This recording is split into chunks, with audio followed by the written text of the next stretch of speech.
If your TV sounds funny in the evening, you're watching live from Studio 6B on Real America's Voice. All right, it is live from Studio 6B on Real America's Voice. Glad you're in on a, Thursday already, man. Tomorrow at the America First Warehouse for a Friday night show, but tonight is Thursday. We're back in the studio.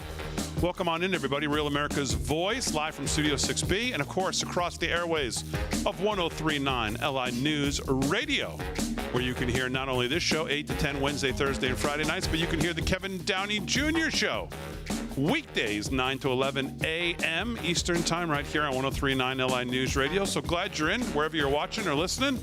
Slick's going to do some sports. Delgado's going to do some news. Aaron and Fran holding it down as always. And, of course, to our beloved chat. Glad you're in, wherever you're watching. YouTube, X, Rumble, Getter, Facebook. True. Well, you could be watching Real America's Voice on Truth. We're not streaming on Truth yet. But wherever you're watching, make sure you hit the like and subscribe, whether it's on Real America's Voice or on LFS6B. And we always appreciate that. Good evening, boys. Slickster, how are you? I'm doing good, Big D. Welcome back. Thank you very much. I had a nice night. Off. My wife's away with my daughter, in Pennsylvania at Hershey for dance. So I went to a Coldplay concert last night. Yeah, it worked out good. Did you? Wow, it's front row. Did you meet anybody interesting there? Well, no, I didn't. No, I didn't get caught on the. Are you sure? At least I don't think so. There was no pictures of me on the kiss cam. I hope. Man, Holy moly! What a disaster! Is that hilarious? That is. Man, yeah. man. Oh, look at these two. Oh my God! Yeah, we are. You're okay? Oh, what? Yellow. Either they're having an affair or they're just very shy. Yeah, well, you nailed it. You nailed it. That is the CEO of a very big technology company and his new HR hire, who got caught on the kiss cam last night at the Coldplay concert. And, of course, if they just had done the old statue thing. What's the statue? Well, done nothing. They would have been fine. Who would have known? If he hadn't reacted like he just got shot. I guess. I mean, do you think you've got people reviewing That's not a good term for a CEO. Right. Okay, footage? good point. Yeah, so in other words, don't react. Make it like this is just perfectly normal. Nobody's going to think twice about it. Exactly. I mean, when you react like that, you heard what's the lead singer. I don't know what's worse, finding out your husband's having an affair or that he's a fan of Coldplay. I was thinking about that. I don't know if that's how you want to find out about either one. But. Yeah, that was his name is Andy Byron. He's the CEO of Astronomer. Yeah. Tech company. Yeah. His stars aren't going to be aligning when he gets home. I'll tell you that. he might want to become one. Talk about a horoscope. And the company's CPO, her name, you'll like this one, Slick, is Kristen Kabut. No, is that what it is? Or Cabot or Cabot? Caboose, maybe? Cabot. Because that's what it looked like. She was Cabot, yeah. Right. Caboose. Anyhow. Yeah. Man. Wow. That's a rough one. You gotta be. That is. Smooth, I mean, the reaction. I mean, you heard the lead singer just gave it away. I mean, what else could it have been? Wow. Play that again. I didn't hear the singer. Yeah. Oh, look at these two. All right. You're okay? Oh, what? Either they're having an affair or they're just very shy. Yeah. Well, go with the prior. Yeah. That's what it was. Little corporate hand holding. There's nothing wrong with that. Really? Oh, man, what a disaster. Just a disaster. And I saw the picture of the poor guy's wife and their 3 gorgeous children. Yeah. I mean, jeez. Did you see that house, too? She gets that. She's already got it on the market. She's moving to Miami Beach. Man, just terrible. Yeah, and his wife is better looking than that chick. Yeah. Oh, she looks like a very, very attractive woman. Yeah. And the kids are beautiful. Yep. And you just wonder. Truly a cold play. That is a cold play, exactly. Well, you know what? And, people are like, oh, well, and I just said it. The wife is much better looking than it looks like the CPO. Oh, you're kidding. But even Billy Joel cheated on his wife, and he was married to Christy Brinkley. Yeah, True. well, So, that's true. what does that mean? It doesn't matter how good looking someone is. No. Chances are, I think Billy Joel cheated on everybody, so that's the story on him, but it's another story. Yeah, well, listen, marriage is not easy, but, when you take your oath before God, you swear that you're going to, through this and through that, you're going to stick together and work it out. And especially when you've got Kids. Oof. Young kids like that. The That's picture of them that's is everything. heartbreaking to look at the wife and the 3 kids there in the kitchen. The picture that came out today. Imagine the poor kids too, right? Because, How old were they? God, Big? just, How old? young. 7, 5, and 2 maybe, or just young. Maybe. I don't even know if they have one that's a double digits yet. Better than not teenagers, though. Better than that. Well, everybody's going to know your you friends. can still know, though. I mean, 7 and 8, Yeah, they're all over technology Terrible. these days. Yeah, So, you're right about that. anyways, but yeah, it was a nice night off. I heard you guys had a great show. Yeah, even I guess President Trump sent an email regarding it. How we had done something terrible. I don't know. Oh well, there's always somebody who's not happy with something. So, but no, I'm sure it was fine. So No, we had a fun-filled. People were happy with Kevin Downey's hairstyle. They said it was much better than the night before. Yeah, I think 4th of July is over, so he's not coming to say with fireworks anymore. Okay, very good. So, well, I was going to launch in tonight on immigration and what's going on in the Republican Party until about 10 minutes before we came to air, and I started seeing this flurry of tweets about the Wall Street Journal. And the first one I saw, I didn't realize this was all coming in a wave tonight, or it was happening tonight, because the first one I saw was from some outfit called where is it here? That outfit over there. Midas Touch, which I have no idea who they are. They have a pretty big following though on X, 1.2 million. I guess I should know who they are, but they say, I think it's a leftist group. Major scoop from Status. Trump is reportedly terrified of an upcoming Wall Street Journal story revealing new info about him and Epstein. So much so, he reportedly called the Wall Street Journal editor-in-chief to try and kill it. And so I saw that and thought, well, I mean, I'm not believing that until I hear it from the Wall Street Journal chief or from Trump himself. And Right. what I didn't realize at the time was, I guess the story was either already out or literally came out right after these guys put this tweet out, because about 6 seconds later, I see Wall Street Journal, Jeffrey Epstein's friends sent him bawdy letters for a 50th birthday album. One was from Donald Trump. That's the title. And so I said, okay. The leather-bound book was compiled by Ghislaine Maxwell, and my flags are already going off. The president says the letter is a fake thing. And so I'm not going to bore you with all of the what do they call it, sensational details here. I'll just get to the part that matters, at least, I guess. The letter, which, of course, they don't print the letter. The letter bearing Trump's name, which I guess we're just all supposed to believe, Right. which was reviewed by the Journal, okay, is bawdy, like others in the album. It contains several lines of typewritten text. Now, just listen to that just part. listen to this. That's and think about the president and listen to this. It contains several lines of typewritten text framed by the outline of a naked woman, which appears to be hand-drawn with a heavy marker. Okay, I just throw the article out at that point. Just stop reading. Does that sound plausible? I mean, what's he, a sketch artist? He's like drawing things for the police. Oh, I saw this guy. It looked like, what are we doing here? Maybe he was the inspiration for Hunter Biden and his painting escapades. And then it says a pair of small arcs donates the woman's breasts, and the future president's signature is a squiggly Donald below her waist, mimicking her, they say, pubic hair. No way. That's what it says. The letter concludes, happy birthday, and may every day be another wonderful secret. Stop. Really? That doesn't even sound like the president. I don't know how you take this. wouldn't I mean, say that. I don't know how you take this seriously after reading that paragraph. Come on. I don't read any more of this after that.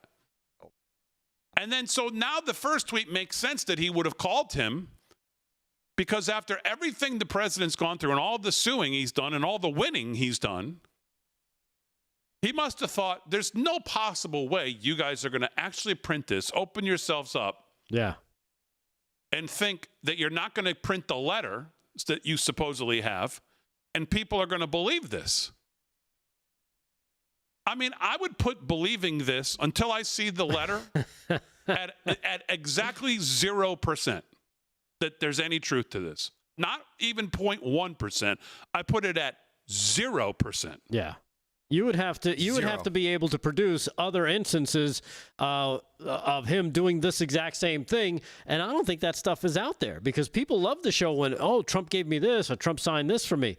It says here, according to the story, what do you call it? Happy birthday, and may every day be another wonderful secret. I would never say that. Never. Who would say that? Nobody. Never mind him. Yeah, Trump denied writing the letter or drawing the picture. Ridiculous. This is not me. This is a fake thing. It's a fake Wall Street Journal story. I never wrote a picture in my life. I don't draw pictures of women. It's not my language, and it's not my words. I'm going to sue the Wall Street Journal just like I sued everybody else. the socials are here. There's one. I don't even know who this person is. We have thousands of hours of Trump talking on camera. He's never once sounded like a gay Twilight character. And that's exactly right. What, are they kidding me? Wow. I mean, this is pretty funny. This is so ridiculous that it almost makes you think, what are we missing here? Like, this story is crazy. J.D. Vance out tonight. Forgive my language, but this story is complete and utter bull, you know what. The Wall Street Journal should be ashamed for publishing it. Where is this letter? Exactly. Would you be shocked to learn they never showed it to us before publishing it? Does anyone honestly believe this sounds like Donald Trump? No, we don't. Let me read it to you one more time. I may say this to my wife tonight after I speak to her when she goes to bed. Good night, honey, and may every day be another wonderful secret. She'd hang up on me if I said that. She'd be like, is there something you want to tell me? Are you a gay Twilight character? Exactly, this guy wrote. Must have one. I mean, give me a break. Oh. There's more here, too, in this stupid article. It isn't clear how the letter with Trump's signature was prepared, of course. Instead, inside the outline of the naked woman was a typewritten note styled, not just, again, I mean, imagine Trump taking the time to try to do this. Yeah. Imagine Trump. Inside the outline, the outline of the naked woman was a typewritten note styled as an imagery or an imaginary conversation between Trump and Epstein, written in the third person. I mean, I'm already want to pull my hair out just in the description alone. He would never. Yeah, this is stupid. Oh my God! Wow. Why did they print this, knowing they opened themselves up? It's so egregiously laughable that there's got to be something else here. All right, we'll continue to talk right after this. This is terrible. May every night be another magical... Oh, my goodness. Another hallmark moment for the president. Yeah, right.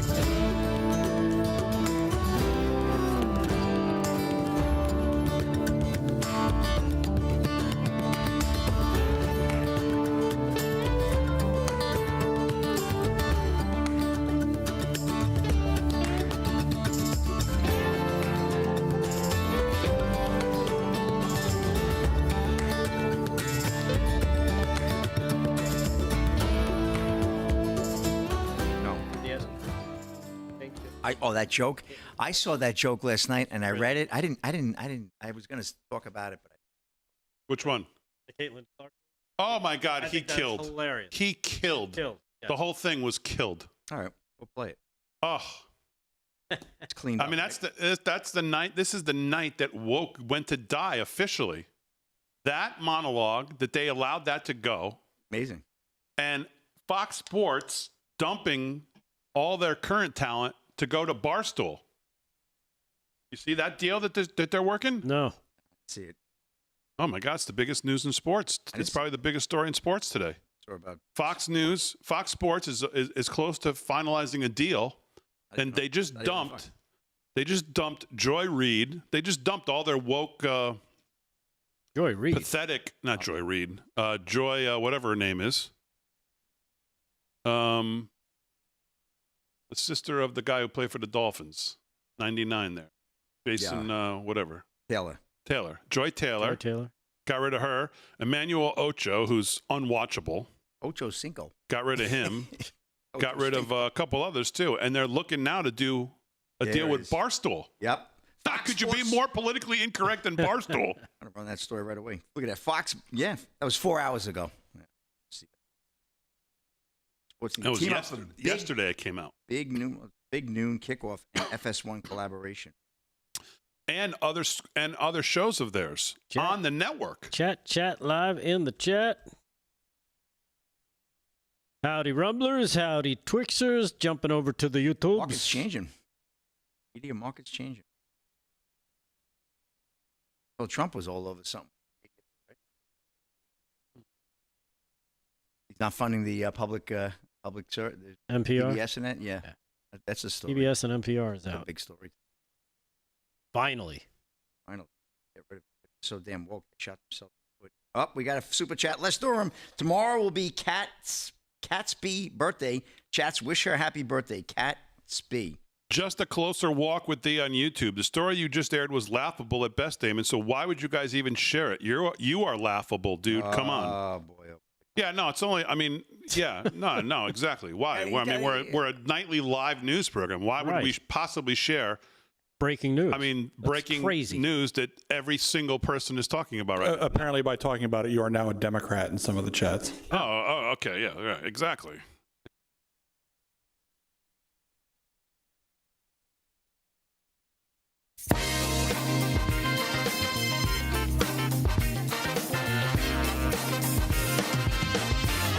So back to the Wall Street Journal article. So this voice. I want to hear more. Yeah, me too.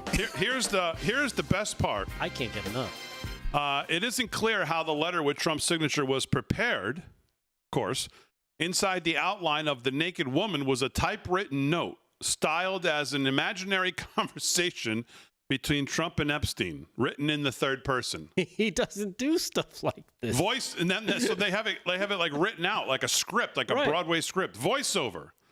There must be more to life than having everything, the note began.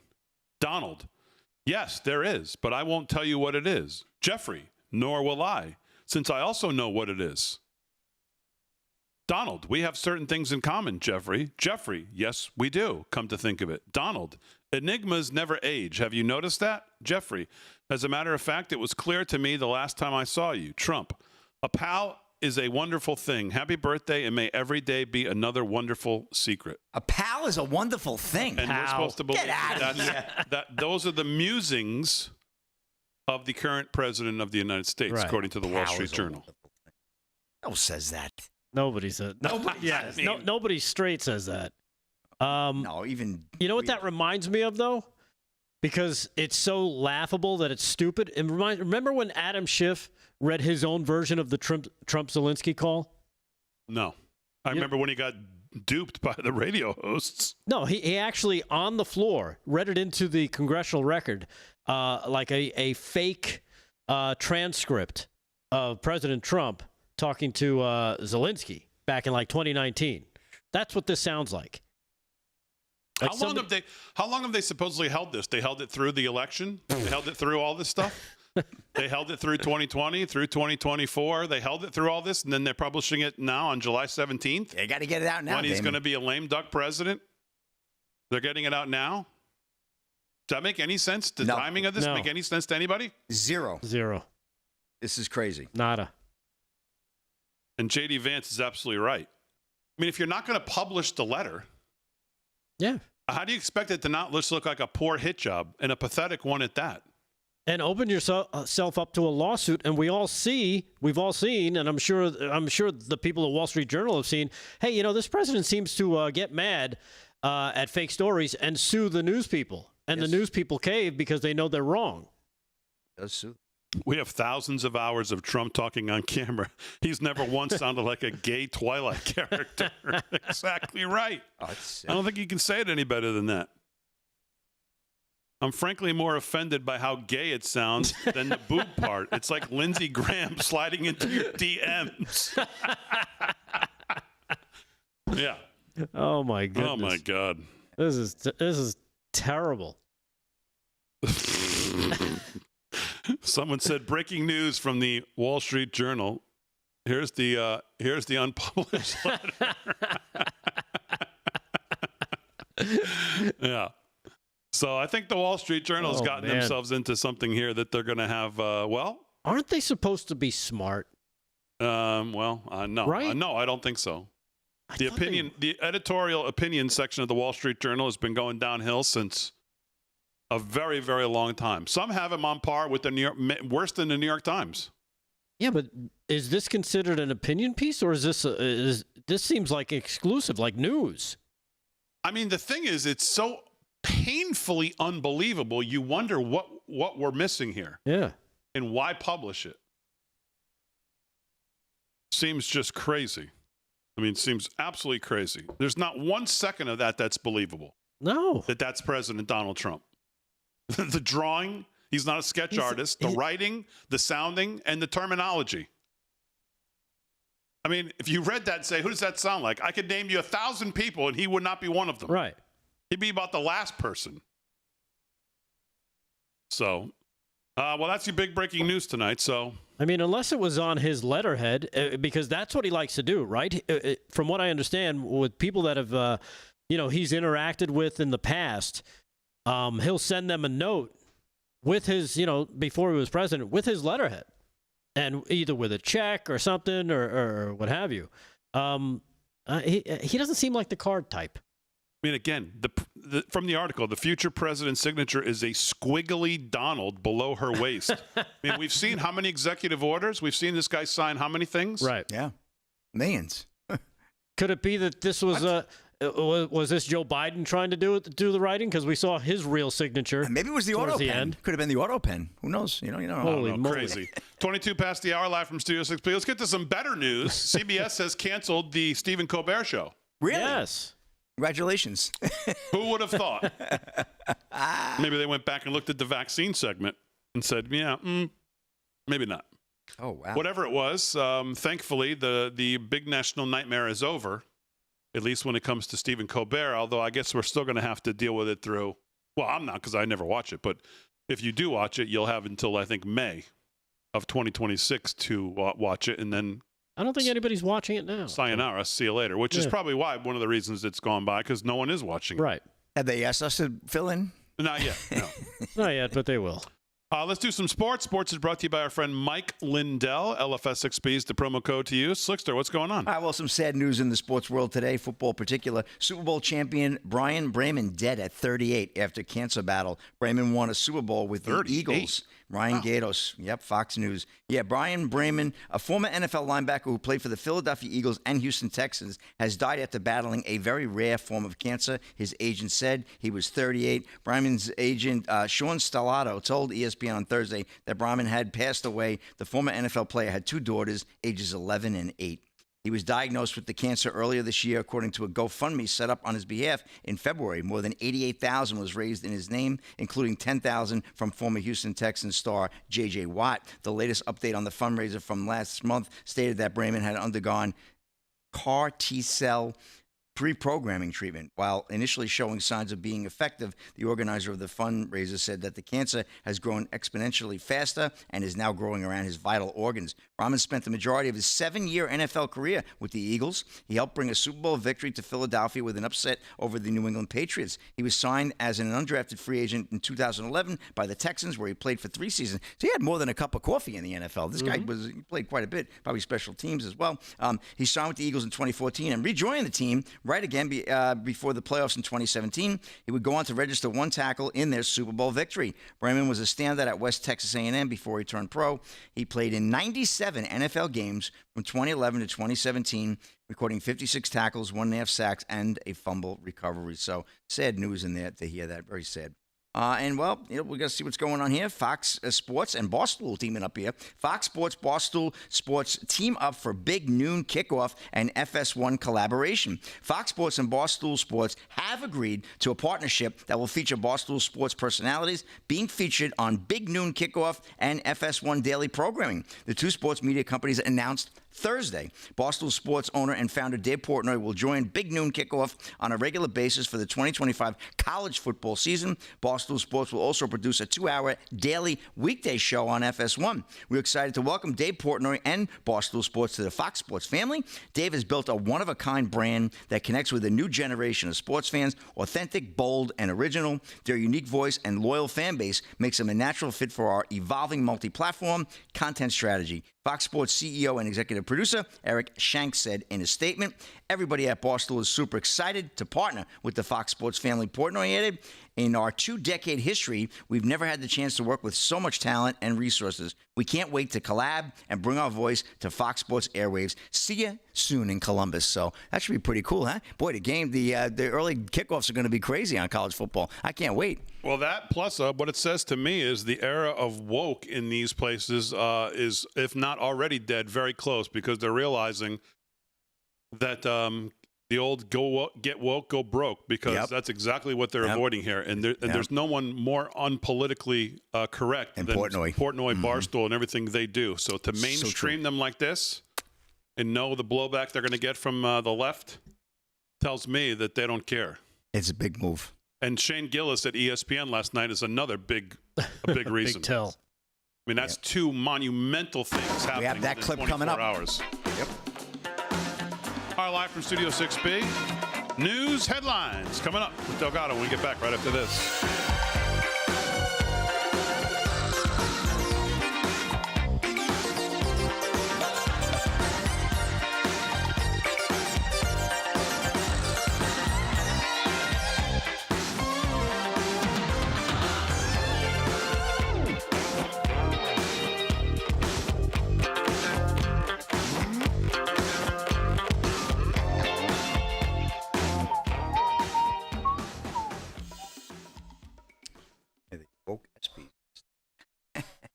Not woke anymore.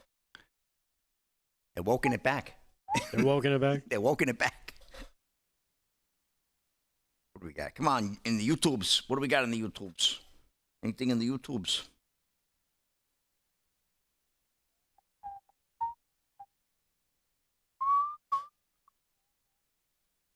Chat. What's going on in the chat? I can't find anything from the Wall Street Journal publishing about the Ashley Biden diary, except that they reported that the people pled guilty in the theft of it. Oh, they didn't publish any of the writings of it? No, they didn't. Interesting. They didn't get. They must have thought it couldn't possibly be real. Right. Interesting. Yes. But this, they said, "Oh yeah, that sounds this has just got to like be real." We got them now. Come on. We got them now. We got them now, boy. The walls are closing in. It's a walls are closing in moment. Got him. Damon, kick up. I this believe is the end now. Is kick up? I don't know. Should be. That's we're streaming. Why would you ask me? I don't even know my PayPal account. Yeah, we know. It was the last pal you had. Delgado texted me the other day, I swear to God, within 4 seconds. I'm going to be late. No, actually, I'm going to be early. No, I'm going to be on time. I have to leave early. I said, Jesus, do you know whether you're coming or going? He's probably orbiting. Hey, Damon, kick is up. I'm the only one in there. Okay. Yeah. Oh, there you go. Fran's on it. So anyone wants a one-on-one with me, that's where we'll be. I don't know. I don't know. We can't get kicked. We can't get, I don't know. We're getting kicked. I don't think political is a big, I think you got to be like gaming or gambling, or I think those are the big things over there. I love Kick's platform, though. I really do. There's so many tools to make the stream look really good over there, interactive stuff you can do, but just can't get anybody to go over there. That's fine, though. Who cares? Ba-ba-ba-ba-da-da.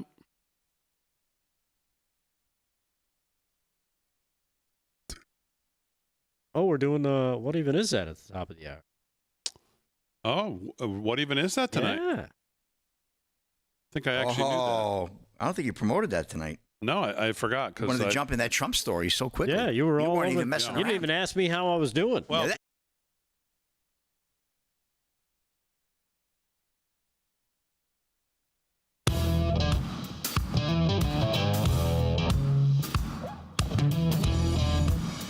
Ba-da-da-da-da-da. 30 minutes past the hour on a Thursday night. Real America's Voice, 103.9 LI News Radio, Suffolk County and Long Island. If you're listening on 103.9, remember tomorrow night, down at the America First Warehouse in Ronkonkoma is the place to be on Friday nights. We're live 8 to 10 if you want to see the show in person. I believe full cast tomorrow night, all 6 of us, Kevin Downey Jr., Slick Rick, Rick Delgado, Vinnie Mac, me, Harry on the highway possibly, Paul Nolan, Aaron and Fran, Paul Nolan, all of us in the house tomorrow night. Joe the Box. Joe the Box. Get there early. Joe the Box tomorrow night will be the first night that he does the introduction with Harry in the building. Wow. Oh, Harry will be officially fired tomorrow night. again? Man, it's like an annual occurrence. Well, no, I guess maybe they should do it together. What do you think of that? It sounds What like could possibly go wrong? it sounds like Harry's already been fired. You just haven't told him yet. Yeah, 10 years ago. 2004. Maybe they should do it together. Well, Aaron, what do you think about them doing it? What do you think about them doing it together? A little worrisome. Why? Although Harry could do some, Joe could do some, and sometimes they both forget things, so they can remind each other of what they need to say. Maybe we send them out a couple minutes earlier than you're used to. Yeah, they should do a little comedy bit. That would go over fantastic. Oh, sure. I don't know. We have to think about that tomorrow. That might be a good idea. See what happens. We'll workshop We it. don't film it though. See, that's the thing. So the audience Well, doesn't get to see it, Maybe We should. can. We could do a little special tomorrow, a social special. and the audience never gets to see our intros either. Oh, that's a good idea, Aaron. We could go live. Why don't we go live at 7 exclusive, like 7:50 You mean like on Yeah. the socials? Oh, on with the, socials? Yeah. Yeah, socials only. And we have first up Ooh. is Slick Rick from. Yeah, that's good. That would be cool to do that. I like that. Okay. Let's do You it get early. to see I like behind that. the scenes. Yeah, Yeah. maybe a little behind the We're scenes. gonna- Maybe get a little green room picture of us, Little in pizza the green action room. Friday, so- Delgado and I wolfing down that pizza. Oh, I You could could- do you that could because there's take- cameras in the green room You now. could take Tony and the green room stuff, right? Yeah, because those 3 new cameras that Martin put in there, And I get have the access pizza. to them, so. Get We the gotta shots get of the the pizza. pizza. We got come on. We got a little idea brewing here. Hot honey, Let's do a baby. little Yeah. pre-show. Let's Yeah. do A a little pre-show pre-show Great live on idea. socials so they can see the pizza Friday, us hanging in the green room. Yeah. Yep. How we Maybe don't like talk to each other. 7:40. It's Yeah, but great. Delgado, I mean, can we, I guess the language sometimes is a little Well, it's questionable. social. What? I know, but No, the language is not The bad. language isn't bad. Paul's usually Okay. behaved. I'm Yeah. very good at pronouncing my curse words. okay, very good. All right, we'll Matter. think We're going to about be on that. YouTube. We'll be- Let the chat. Let me see what the chat thinks about that. That's just Oh, why here we we go. do the show for Another one them. or So two. let's see Yes. if they think that's a good idea or if that's a terrible idea. So, Oh, yeah. one in the chat. Yes. Yes. Yes, you'd like to see a 30-minute or 15-minute 15 minutes. 15. pre-show We'll leading start with into the 15. actual show, or 2. No, please, we can't take any more. Just come on live at 8. 2 hours is enough. 2 hours is enough. So 1, yes, we want an extra 15 minutes. 2, no, 2 hours is enough. Go. Okay. First guy, Kevin Semerson. 2 hours is enough, 6B. Okay. So we're not off to a we good go. start. All right. Very good. All right. I do see a lot of ones. He's Though. honest. But yeah, just be honest. Well, I don't mind 2s. Oh, they were honest. Don't worry about Oh, that. I see a lot of ones. We know they're they are. honest. All All right. right, I Let's think do we're some. doing a pre-show. Let's do some headlines before. By the way, we do. More piano, please. Somebody said more piano. Oh my God! Can Tony? Oh, that'd be Can great. Tony do what? get Not know Vin? I mean, Do you want to have Joe and Harry duet with Vin on the piano? Oh, my Oh, gosh. Wolfman Jack. Here we come. if the chat had to be introduced to Vin Oh, playing Easy Like Sunday My Morning, Sharona. and then trying to sing, it's almost they unanimous. may not even stay till 8. Yeah, they might not Yeah. even make That's it. the risk we run. Yeah, we might not even make it to the intro. The They ones might have throw it. tomatoes at I mean, us. the ones are coming in like fire. Okay, well, let me add this in. You're 1 if you have to watch Vin play the piano. It's a part of it. So now let's see if it's 1 or 2. Go. Okay. Let's do some headlines. And what even is that? It's coming up top of the hour, 9 Yes. o'clock. I didn't even know it until the break. Or maybe I did, but I forgot. Yeah, you forgot. What even is that? It's coming up 9 o'clock. What's that going to be about? Again, the clue is, I see a lot more 2s now, which is accurate. what is the clue? Let's go with Mockingbird. Okay. Oh, my God. Here we go. Here we go. All right, let's do some headlines with Rick Delgado. What even is that coming up at 9? When I threw Vin's piano playing in now, I see a lot of 2s. Right. It's a very smart audience, so I'm not surprised. So they're onto it. Let's do some headlines. Delgado, go ahead. Well, these are the greatest headlines, but you haven't even asked me how I was today because you jumped right into the breaking news. I'm doing great, Damon. Correct. Thank you for asking. It is a Thursday night shirt night. Easy for you to say. My shirt was dirty, so it was too deep in the hamper, so I just wore black. But my little guy is here. He's still here for Thursday night shirt night. So that's big news there. Just wanted to make sure everybody knew because I was getting questions about it. I'm sure you get intros into people doing the news on other shows just like that. I think your segment's hampered. The news seems a little too deep in the hamper here, too. All right, fine. Let's get to it, shall we? Yeah. As one of the big news stories breaking today is Caroline Leavitt addressing concerns about President Donald Trump's health as people notice mild swelling in his legs and by his ankles and a bruise on his hand. According to this from John Solomon's Just the News, the White House press secretary earlier today addressed those concerns about the president's health, particularly the mild swelling in his legs and, like I mentioned, the bruise on his hands. Cut 5, here she is talking about it. This is Caroline Leavitt, press secretary today, talking about the president. Cut number 5, check this out. On another note, I know that many in the media have been speculating about bruising on the president's hand and also swelling in the president's legs. So in the effort of transparency, the president wanted me to share a note from his physician with all of you today. In recent weeks, President Trump noted mild swelling in his lower legs. In keeping with routine medical care and out of an abundance of caution, this concern was thoroughly evaluated by the White House medical unit. The president underwent a comprehensive examination, including diagnostic vascular studies. Bilateral lower extremity venous Doppler ultrasounds were performed and revealed chronic venous insufficiency, a benign and common condition, particularly in individuals over the age of 70. Importantly, there was no evidence of deep vein thrombosis or arterial disease. Laboratory testing included a complete blood count, comprehensive metabolic panel, coagulation profile, D-dimer, B-type natriuretic peptide, and cardiac biomarkers. All results were within normal limits. An echocardiogram was also performed and confirmed normal cardiac structure and function. No signs of heart failure, renal impairment, or systemic illness were identified. Additionally, recent photos of the president have shown minor bruising on the back of his hand. This is consistent with minor soft tissue irritation from frequent handshaking and the use of aspirin, which is taken as part of a standard cardiovascular prevention regimen. This is a well-known and benign side effect of aspirin therapy. And the president remains in excellent health, which I think all of you witness on a daily basis here. So the president wanted me to share that note with all of you. I'm happy to take further questions on it. We will provide the memorandum from the president's physician to all of you, as we always do. Yeah, as opposed to the Wall Street Journal, which won't show their note. But the president here is more than happy to share the note from the doctor. Yeah. Talking about, and if you know the 3 words, deep vein thrombosis, that's also code for blood clot, which is very serious. Luckily, he doesn't have that, so that's a good thing. I just got a text. She should have closed by saying, basically what I'm saying is his legs were sore from kicking everyone's ass. Right there, about right. I was thinking that about the bruising on the hands from punching the wall because people won't leave this Epstein thing alone. But who knows? Yeah. So there you have it. The president's health seems pretty good. Right. President's health is good. He just never stops. He just got some cankles going from some other stuff. So there you have it. Yeah. Nothing to be worried about.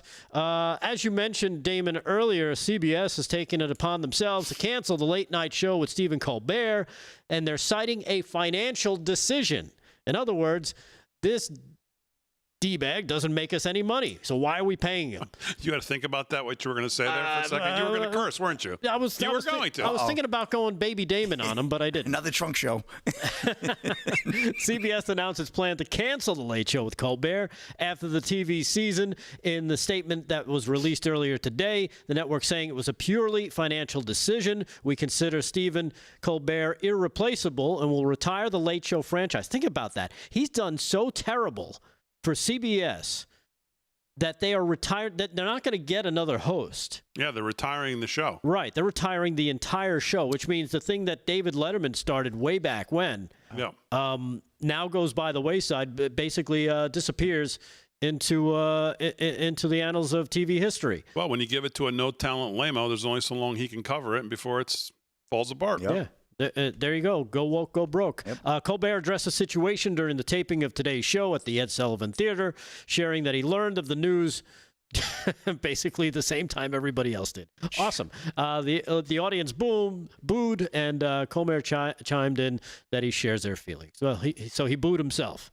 So there you have it. Yeah. Who's the guy who wants Guam to tip over or thinks Guam? Hank Johnson. Hank, we had him on the other night. Someone in the chat said, if I'm voting on your 1 or your 2, I'll still vote 1 because Vinny playing the piano has got to be better than Hank Johnson playing guitar. Which is a good point. That's a good point.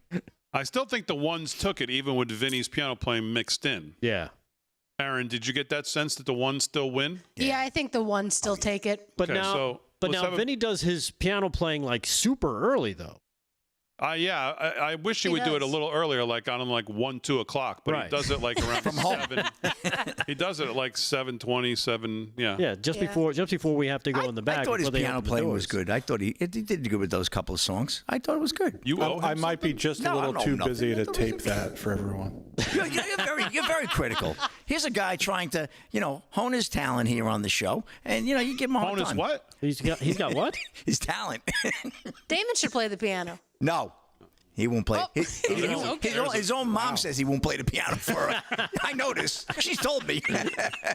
There's an interesting idea.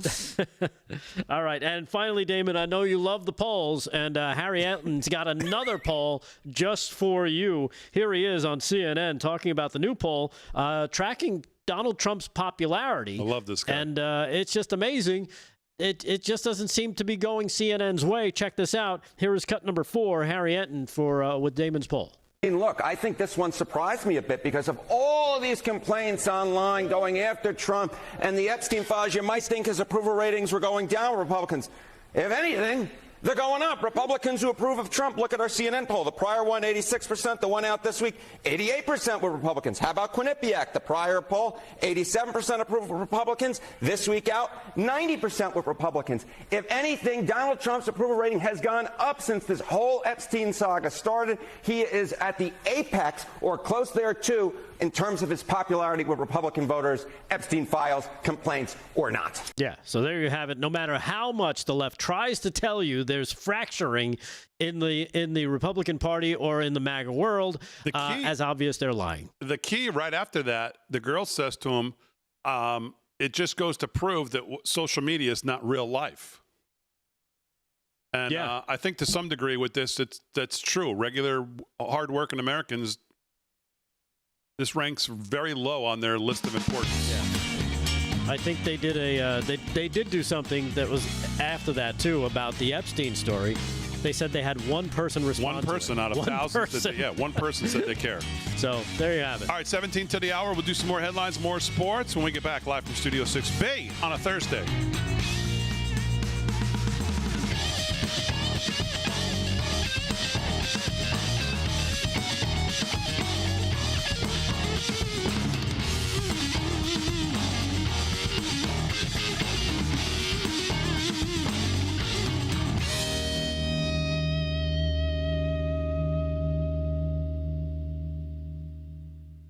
There is out. Someone said, did Delgado, so Damon likes the polls. Which one? I said, yeah, usually the ones on the main stage. He changes his name for that one.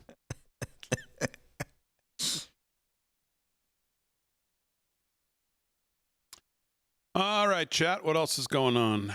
Chat live in the chats. Let's see who's in there. Who's out there? Baby, lock the Give these guys an extended. Oh, my Lord. Why is my getter not loading? There it is. Because your computer sucks? Tomorrow night. Good. Baseball's back tomorrow. D, what's Vinny's playing style? I would say it's a cross between banging and Chopin. Yeah. And chopsticks. Banging. Oh, he's a hard. Bang, bang, bang. But he'll tell you it's easy. Damon on the pole? No, I didn't say I was on the pole. No. Damon, please play the piano. Okay. Hello, Nancy Burns. You do. You sit down and play every once in a while. There, you played one time. You played my wedding song. I said, "Wait a minute, that's my wedding song." What's your wedding song? It's a little bit funny. Oh, Elton James John. Taylor? No, Elton John. Oh, Elton John. Yeah. Oh, yeah. Your song. Played that well. I was like, "Whoa, sounded good." Told my wife, I says, "Man, all of a sudden I heard Elton John." I'm like, "Turn around, it's Big D playing the piano." It sounded right on point. I mean, right on point. Thank you, sir. It was excellent. Like right on. I got. right No, on I'm telling you. Like right on point. Like there's a point, and then there's right on point. I expect to turn around and see Elton. If I had a sequence jacket, I could have pulled it off. You with some could big have. glasses. I got one in my car, but you have Yeah. to sell 3 of them. You guys are like the same height and everything. Elton. That's a good. I've never seen Elton live. That's a shame. I got to. Yeah, me either. I'd like to see. I think he retired. He's not playing anymore. No, I know you. No, that's what I Vinny's said. I pool never saw style. him. Vinny's piano style, something like Howard Johnson poolside. Howard Johnson. Oh my God. The middle's Howard Johnson's. Yeah. Hojo. They tried to get. They tried to get hip, and they called them Hojos. Man, didn't work. Big D and Vinny need to play the piano. Let me tell you something. What, fooling pianos? I mean, dueling? You know what? Yes, dueling pianos. That would be Dueling hilarious. pianos with me and Vin is never going to happen. No. Have you ever been to one of those places? Those places are fun. No. Dueling piano places where they go back and forth. No. It's fun. I Good feel like it stuff. would look like Donald Duck and Daffy Duck and Who Framed Roger Rabbit. I mean, Oh, Damon. I'd have to play with my feet to try to keep up with Vin. Oh my goodness! Now you're That's you're exactly sounding what like I said. Flintstone. Well, a lot of Oh, people is that wanna what see that it. is? There's a lot of that in there, yeah. Okay.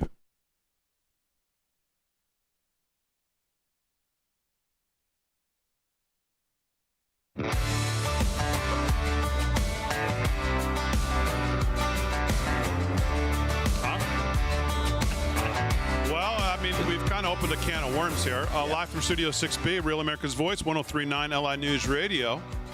I don't even get onto this. I think I was just saying, if you're listening on 103.9 radio, come on down to the warehouse, I which think you Joe should and do. Harry. We talked about Joe Yeah, and it was Harry Joe and doing Harry the, that let us opening in. up the show Now for us. we've opened Yeah. up ourselves to this pre-show that people seem to be into. Not exactly sure why, but they seem to be into watching what we do leading up and then seeing our entrances there at the warehouse. So, And we should not tell Paul and Vinny.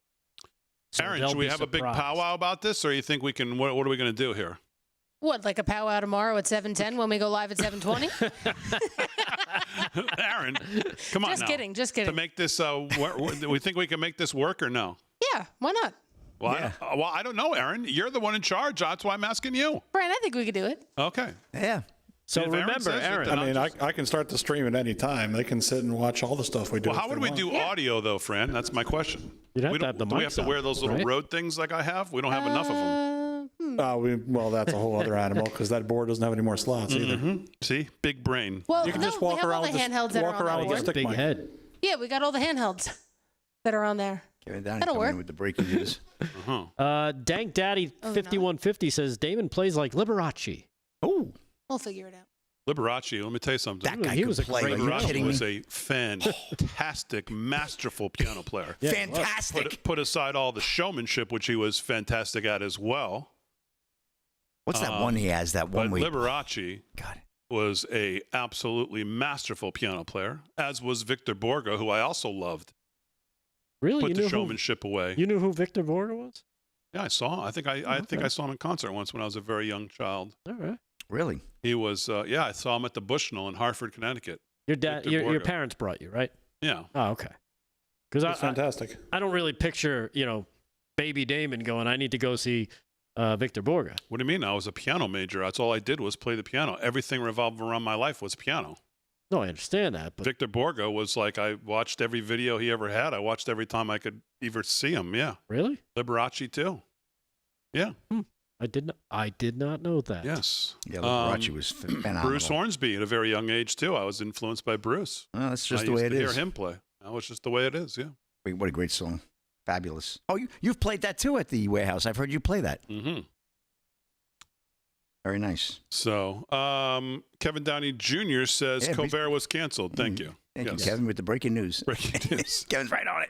Harry will text me for tomorrow night's show that there's this piece out in the Wall Street Journal about Trump.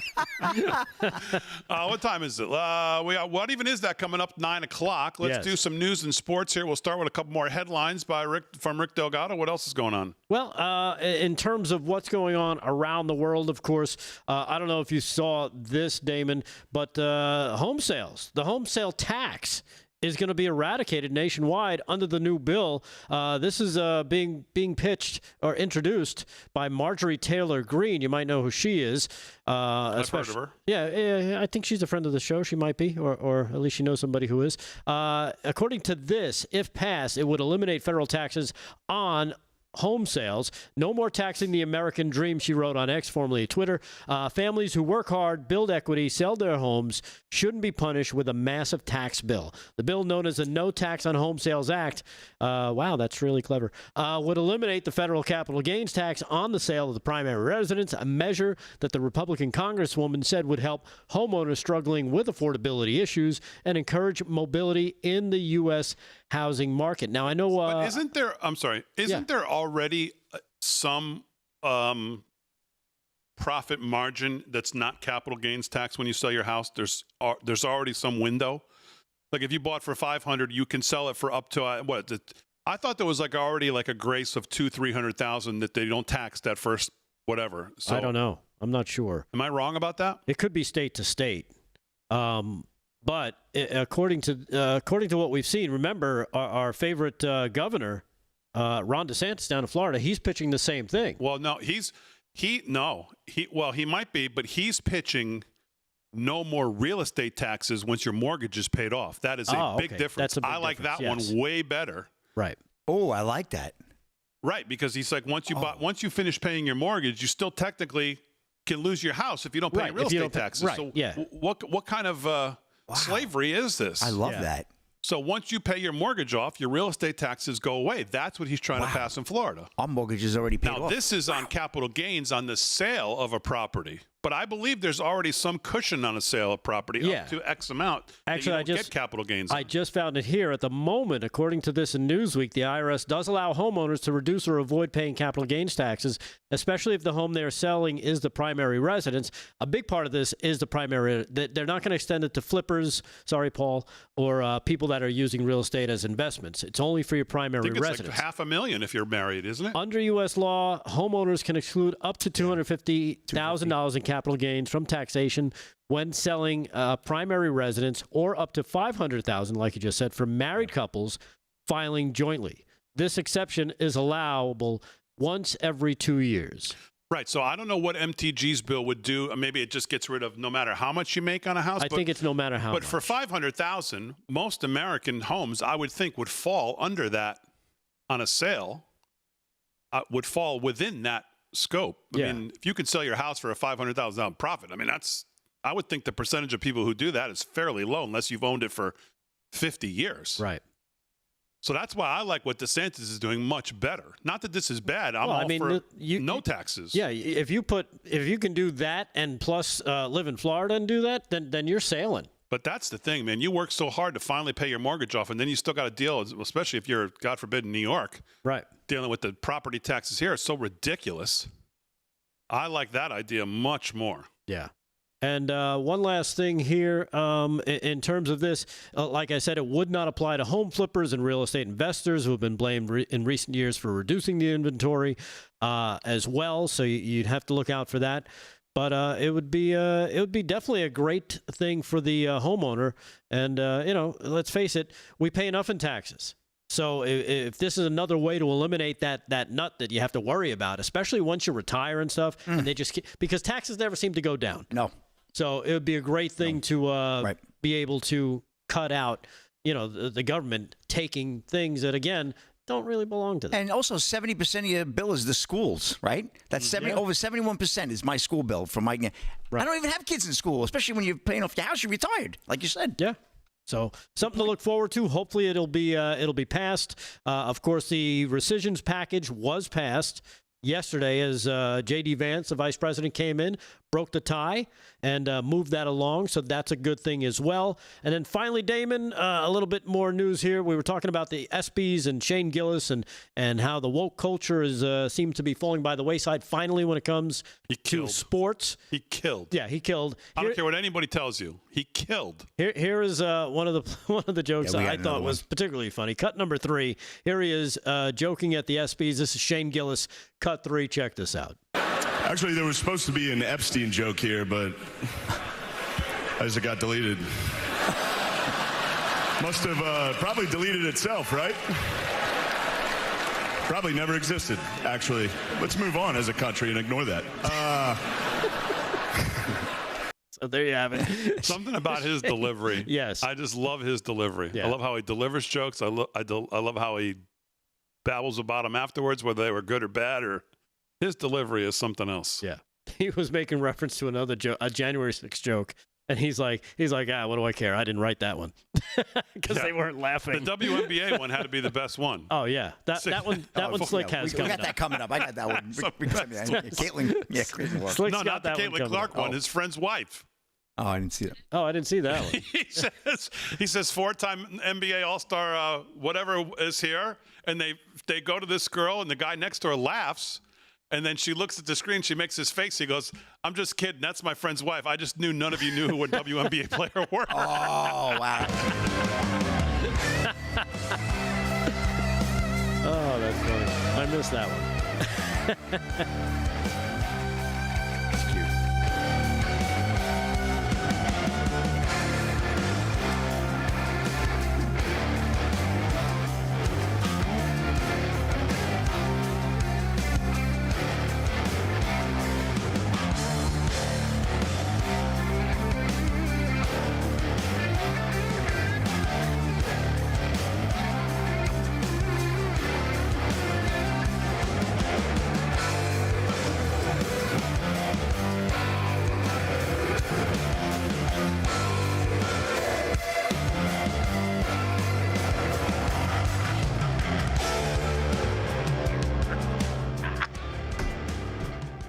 Great. So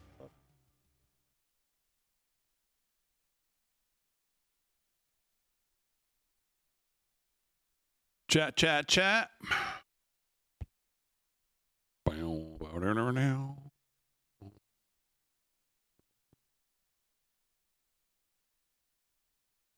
Joe the Box? Okay. Yep. Uh-huh.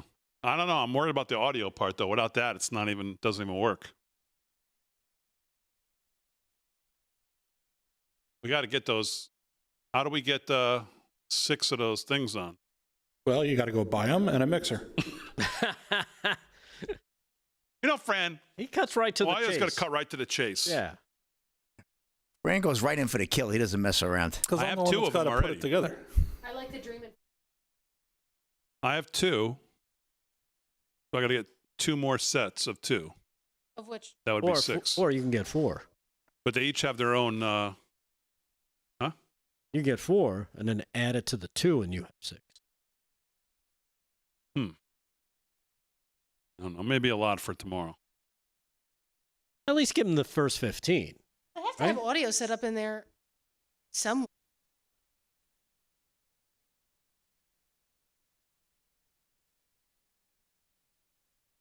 Yeah, they probably already have it set up. Couple shotguns hanging somewhere. Might do the trick. Trump responded on Truth. You want to look that up, Delgado? Yeah, I just saw you. Wall Street Journal. Pulled it, hoax, rag.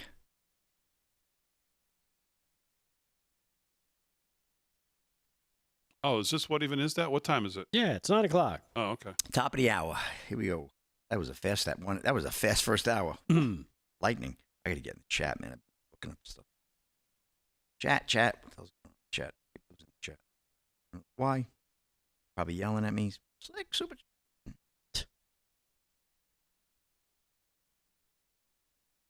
Super chat. John Lavoie, $5. Damon, Trump responded on Truth. There you go. Yep, I got the story here from next week. Okay, we're gonna get that. We got that getting next. We'll get to it at some point. Rock Lick Ranch.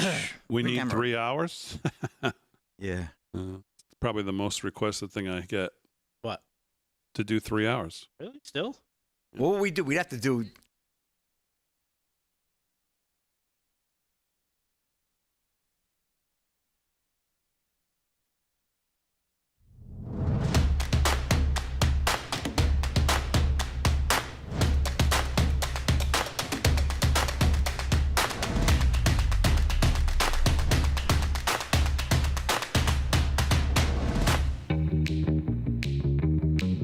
When I'm not bartending, I'm watching live from Studio 6B, Monday through Friday at 8 p.m.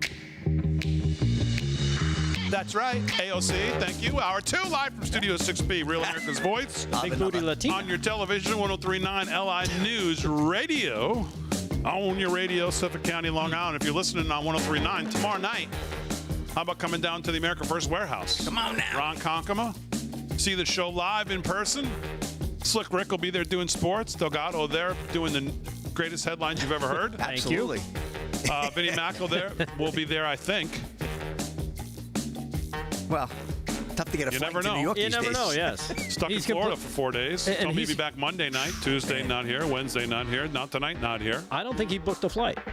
That's I why did he not can't know seem that. to. Yeah, I don't think I had so. to book a I'm flight. not They won't buying let him this on the plane. nonsense about, yeah, I think he's, who knows. Who knows? Kevin Downey Jr. will be there. He'll be talking to you in the crowd.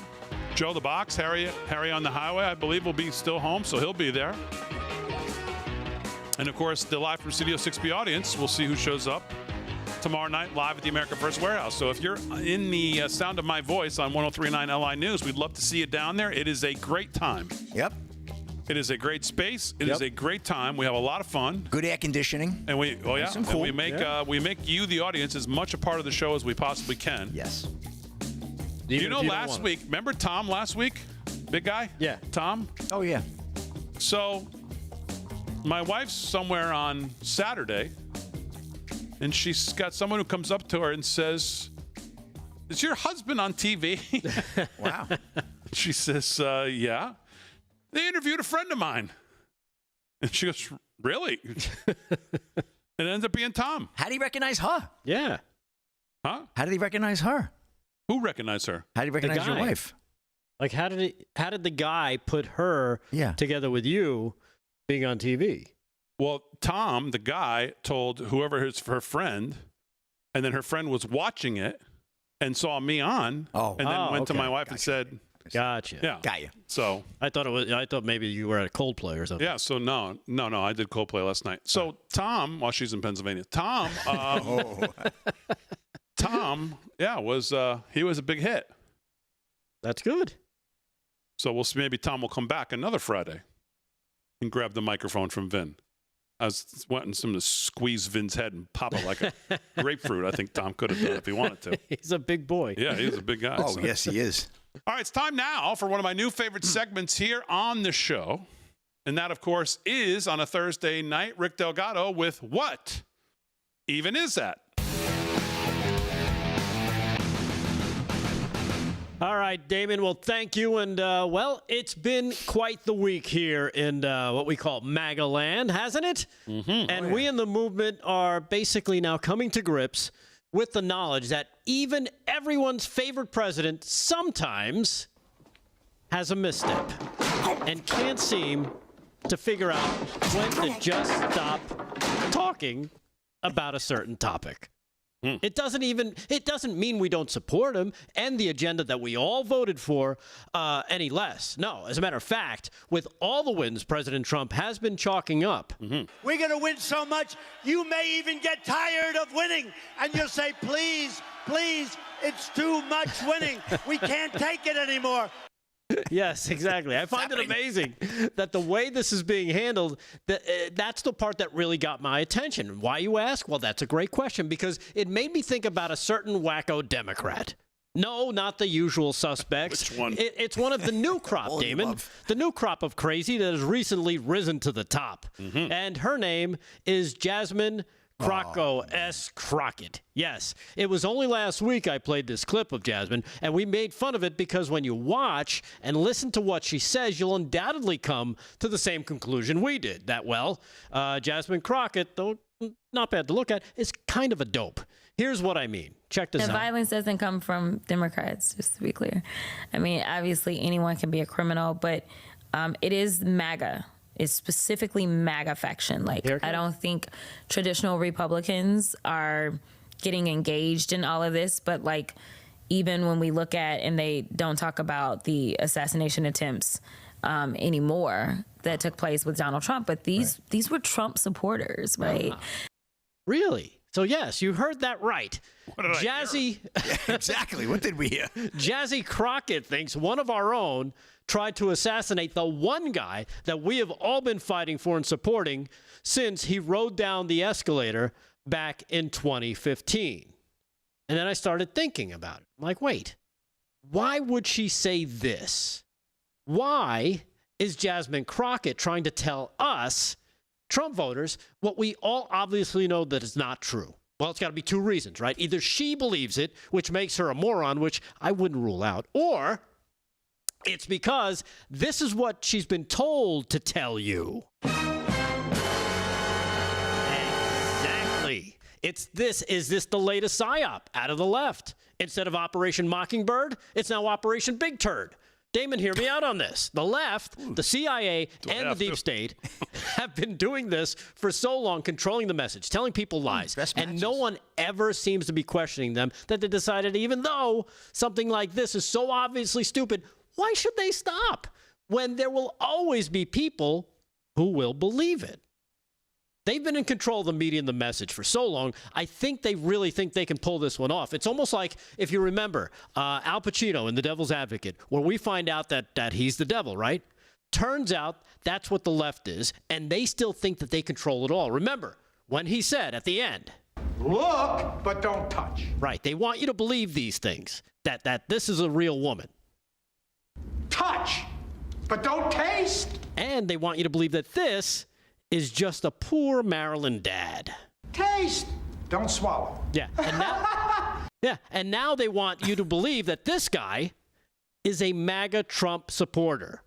It's the goof of all time. Yeah, that's the kind of control that they've had all this time. And while there's been a few that have been, well, kind of onto them, the left still has the ones that they need to control.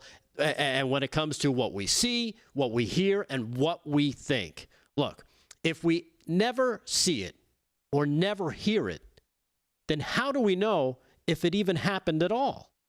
If you doubt me, then check out this headline. And you pointed this out. It's from Miranda Devine, Damon.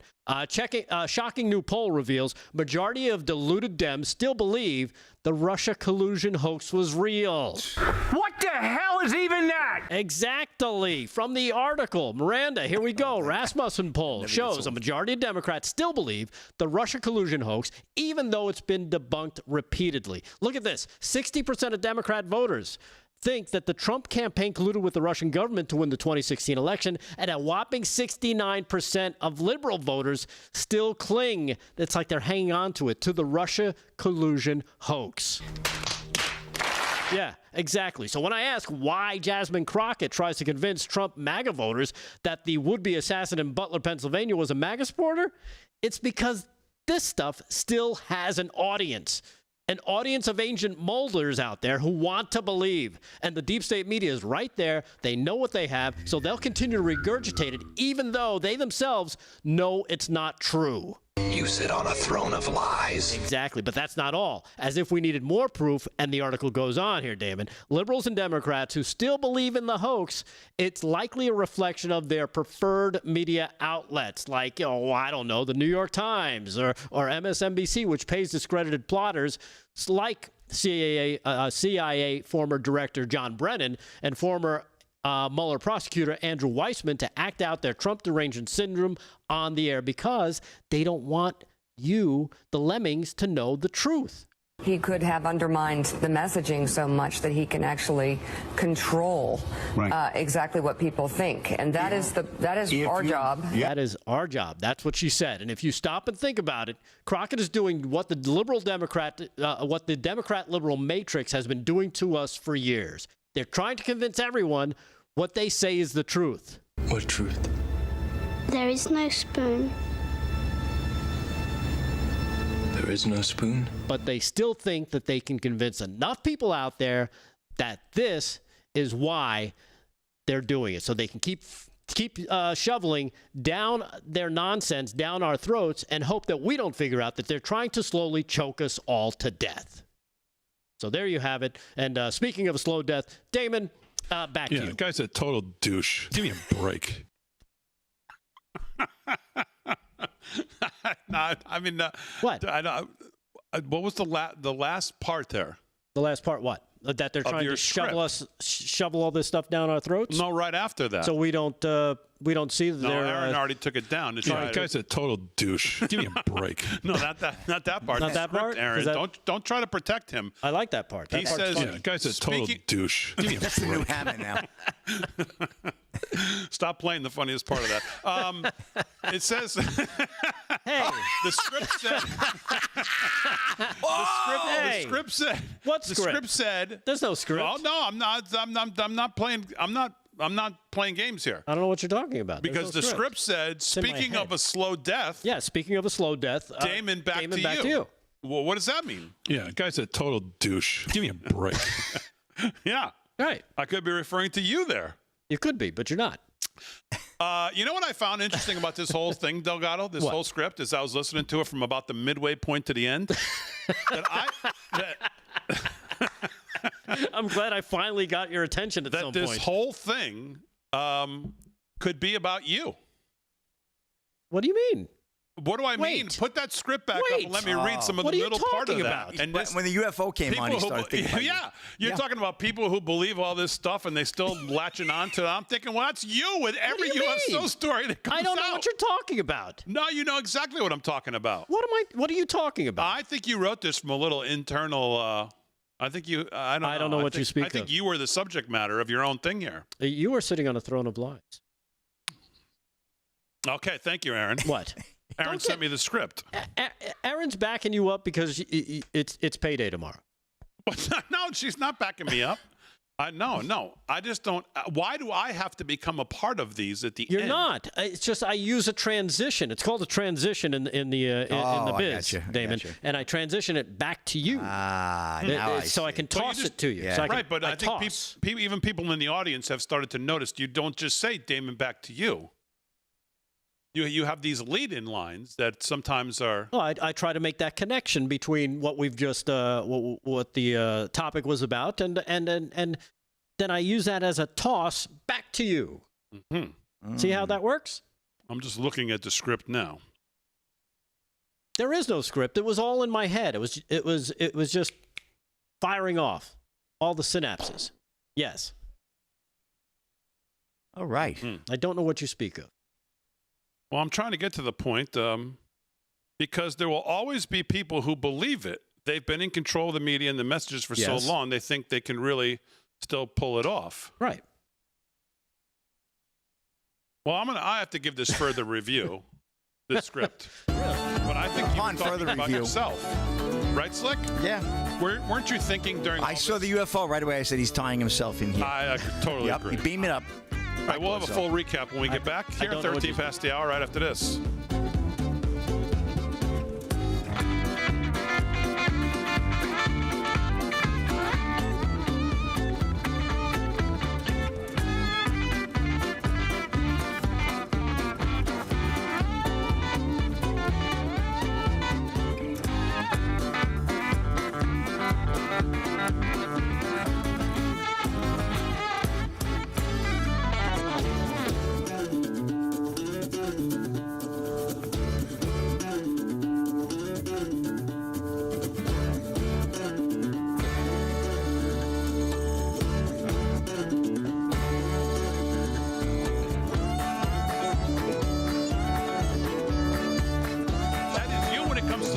Right there, that segment. Thank no, you. it's not. Thank you. It's not me. You're just trying to tie it into me because you don't like to be known as the one who's trying to give us a slow death. Let me go down to the end here. Speaking of a slow death, Damon, back to you. Right. See how that transitioned? Right back to you. It's smooth. See, now James Reed is on to your thing. He's on to you. I don't know what you... It's not a proper what even is that without a parting jab at Big D. See? Where did he say this? Well, it doesn't matter where he said it, but he said it. I want to see it. And I don't believe it unless I see it. More importantly, he realizes what you're doing, as do I. You know what? Unless I see it written, I don't believe it. Well, I'm just telling you. People have caught on to you. Nobody's caught on to me. Now, 417 Raiders says Damon is a fast death better. Delgado, tell Damon we vote for Fran and Aaron to get a I'm not going to read that one. What does it say? I didn't see it. What does it say? Word, Aaron, what is it? You tell me and I'll read it. I'll say it again.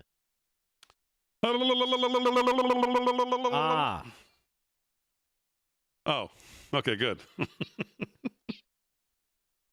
Damn it, don't be so critical. Minon, we're joking. Hello? Yes. Good gravy. Fran and Aaron need raises, Damon. You can't steal my thank you. She just did. I know. And she did it better than you. Oh, look at Doc Scal. Minon, I agree. What? Damon, so sensitive. You are sensitive. I know. You need a foot massage or something. Yeah, I know. Those gigantic I water like skis getting, you have. Swear to God. I'm not kidding. I heard raise and the batteries died. Look at this. Here's your freaking raise. But to help with that, you have a read here. We have a guest tonight? We do? Yeah, we talked about that when you got here today. Oh, yeah, my guy, Philip Patrick. Well, Philip Patrick, Birch Gold. He doesn't pay attention like he wasn't paying attention. I don't pay attention. I'm old. Well, don't you?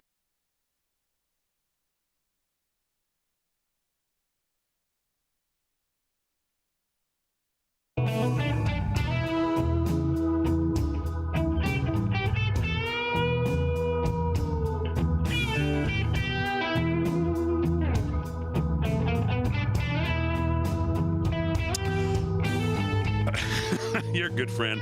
All right, Patriot Mobile. Let me talk to you about our friends. Sound Like the Blues. 17 past the hour. Fran holding the mute button until I stop saying stupid things. Our friends at Patriot Mobile, you realize there are many choices when it comes to who you choose for your cell phone service, and there are new ones popping up all the time. But here's the truth. There's only one that boldly stands in the gap for every American that believes in freedom and that freedom is worth fighting for, and that, of course, is our friends at Patriot Mobile. For more than 12 years, Patriot Mobile has been on the front lines fighting for our God-given rights and freedoms while also providing exceptional nationwide cell phone service with access to all three of the main networks. Don't take my word for it. Ask the hundreds of thousands of Americans who have made the switch and are now supporting causes they believe in simply by joining Patriot Mobile. Switching is easier than ever. Activate in minutes from the comfort of your own home. Keep your number, keep your phone, or you can upgrade. Patriot Mobile's all U.S.-based customer support team is standing by to take care of you. Call right now, 972-PATRIOT, 972-PATRIOT. Call them today or go to patriotmobile.com/RAV, patriotmobile.com/RAV. Use promo code RAV for a free month of service. That's patriotmobile.com/RAV or call 972-PATRIOT and make the switch today. patriotmobile.com/RAV or call 972-PATRIOT to switch to our friends at Patriot Mobile. 18 past the hour, live from Studio 6B. Let's do some sports. Sports is brought to you by our friend Mike Lindell. And, of course, they sponsor sports with Slick. Slick's got the headlines. What's going on, Slickster? All right, Big D. Well, Rashee Rice sentenced to jail time, probation after 2024 car crash as possible NFL suspension looms. Rice will reportedly be permitted to serve a 30-day jail sentence at any time during his probation period. This is Chance Martin of Fox News. Kansas City Chiefs wide receiver Rashee Rice learned his punishment for his role in a vehicle crash in the Dallas area last year. ESPN reported Thursday that a judge in Dallas County sentenced Rice to probation and a month-long stint in jail. The probation period is expected to last 5 years, according to the report. Rice's lawyer told Fox 4 Dallas Rice entered a guilty plea for felony racing on the highway and a felony accident causing bodily injury. I remember reporting on that. The accident happened in March of 2024. According to multiple reports, a vehicle was traveling approximately 119 miles an hour. That's just cruising down the highway, Rick. When it collided with another car that was also traveling over the speed limit. Rice had already paid approximately $115,000 in restitution to cover the victim's medical expenses, Fox 4 Dallas reported. The league has waited for the legal process to reach its conclusion before taking disciplinary action against Rice. The judge's ruling could move the NFL's disciplinary process forward. If Rice is suspended, he would likely miss games during the 2025 season, ESPN reported. Now, we know the Chiefs, of course, Patrick Mahomes, they want to get back into the winning ways, and, one way not to have it, but if he's got 5 years, he could serve that 30-day term, why don't you see what happens? Hey, what if he injures his knee? Maybe he could serve the 30-day period then, you never know. But Rashee Rice is one of the better wide receivers in the game. So let's get to Caitlin Clark. Obviously, speaking of injuries, Caitlin Clark decides to forego WNBA All-Star festivities after suffering injury. Clark suffered an injury against the Connecticut Sun. Ryan Gatos of Fox News reporting. Indiana Fever star Caitlin Clark said on Thursday she will not participate in the WNBA All-Star game. There goes those ratings. Or the festivities around it after she appeared to re-aggravate a groin injury. Clark announced the decision in a statement through the team. I'm so excited for Indy to host WNBA All-Star this weekend. I want to thank the Indianapolis Host Committee and all the people that have put endless work in over the past year to put this event together. She said, I know this will be the best All-Star yet. So we had a little Shane Gillis there last night with the ESPYs, which we did not talk about. I knew they were on, but I figured they were woke. But Big D says, well, it looks like there's a little shift in the tide there. But there was a great Caitlin Clark joke that we're going to run. So we can run cut one. That would be great. Thank you, Aaron. When Caitlin Clark retires from the WNBA, she's going to work at a Waffle House so she can continue doing what she loves most, fist fighting black women.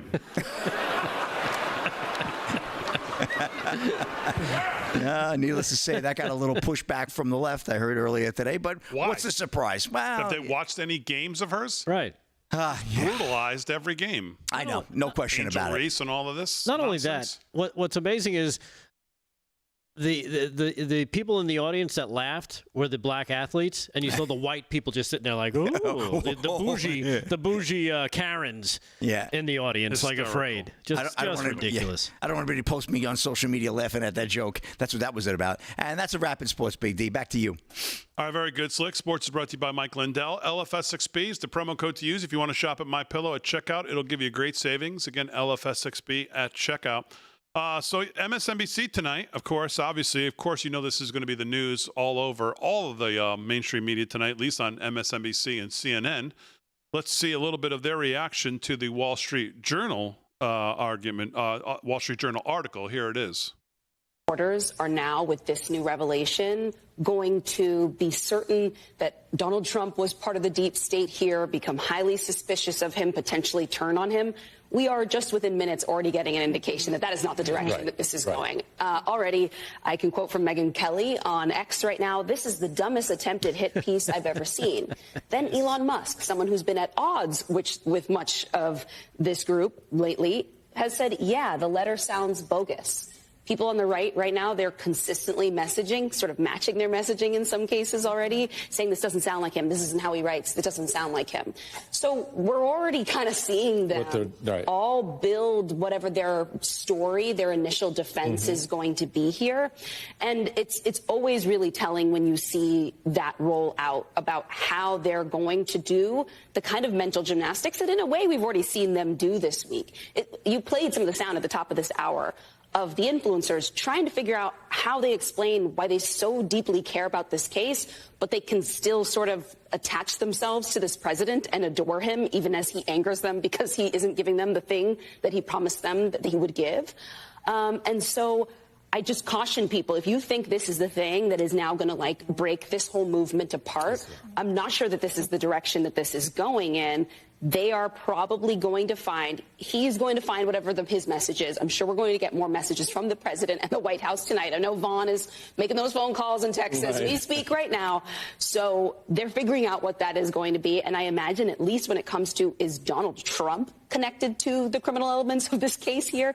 Is he somehow a member of the deep state that we have been critiquing for a decade plus now? I don't know. And Angelo, that media sphere is more fractured than it has ever been before in this moment. Antonia read us two voices. I wonder what you've been tracking. And secondarily, can we play this out a different way, where Donald Trump had told the Wall Street Journal that he was going to sue them if they ran the piece, and they would have chosen not to have run it? What would that have done to the length of this story? I don't think it would have changed the length of the story. I mean, I think there's enough there. His own behavior is going to. Okay, so there you wonder why their ratings are what they are. Exactly. I mean, just unwatchable television. Right. What did we learn from that? Nothing. Nothing. Not one word about the actual piece, other than how the right is obviously clearly responding to it because it's so laughably not Trump. I mean, unless he was smoking mushrooms the day he wrote this letter, I mean, it just sounds nothing like him. No, not at all. No. But no, they don't even address it in their talking about it. They're just talking about how we're talking about it. Yeah. Amazing. Well, that's the left for you. According to this piece of Newsweek, Damon, unwatchable television. President Trump threatened to sue the Wall Street Journal. He has responded over a story that, of course, we ran earlier about the card to Jeffrey Epstein, the letter bearing his name, blah blah blah. Trump's. Hold on! Breaking news. Attorney General Pam Bondi announces Epstein grand jury files will be unsealed tomorrow in court. Donald Trump put out, I think, a truth. Based on the ridiculous amount of publicity given to Jeffrey Epstein, I've asked Attorney General Pam Bondi to produce any and all pertinent grand jury testimony, subject to court approval. This scam perpetuated by Democrats should end right now. Pam Bondi says Epstein grand jury files are unsealed tomorrow in court. Wow. What was your time frame? Was this the goal the whole time? Are you there? What was your time frame? No, my time frame is up. But Paul, there has to be something there, crowd. We'll see what they think tomorrow. All right. All right, we're back right after this.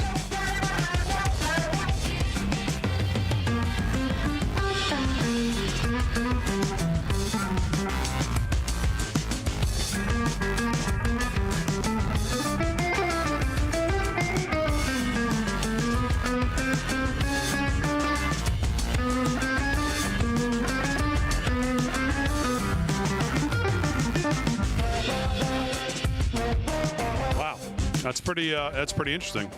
Very. Based on the ridiculous amount of publicity given to Jeffrey Epstein, I've asked the Attorney General Pam Bondi to produce any and all pertinent grand jury testimony, subject to court approval. This scam perpetuated by Democrats should end right now. Well, persistence has paid off. Now, I have a feeling people who think there's going to be some big what they've drawn up in their mind about Epstein over all these years are going to be disappointed still, but we'll see. Sean Davis over at The Federalist said, I asked Grok to search every record of Trump speaking or writing to determine if he has ever used the word enigma before. And Grok says there is no record of him ever saying or speaking the word. And, of course, that's one of the words that supposedly the Wall Street Journal says he used in this thing. YouTube chat, Big D, Mother Stink Eye, Rick Amorati, would you give my son Eli a happy 22nd birthday shout out? He's a producer on the radio side for the Hershey Bears on iHeart Fox Sports 1460. How cool is that? All right, leading off the first inning, first pitch outside, ball one. Ooh, there you go. So, happy birthday, Eli. 22nd. Wow, I imagine 22. That's awesome. 22 doing what? Radio? Yeah, producing. Nice. Not bad. Not bad at all. Oh, producing or on air? He's a producer. Oh, producer, nice. He's a producer on the radio side for the Hershey Bears. Nice. Hershey Bears have been around a long time. Very nice. There's like a Hershey theme going on tonight, right? Your daughter's down there dancing and all this, right? Wow, wild. Delgado's in the bathroom.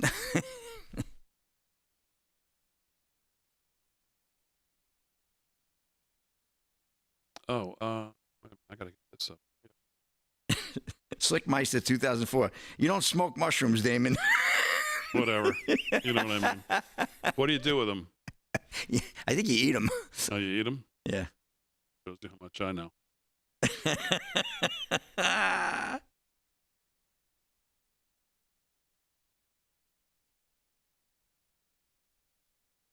Yahoo Yahoo. 1986 is when you were 22, huh, Rick Amorati? Yeah, damn right. That's exactly how old I was in 1986.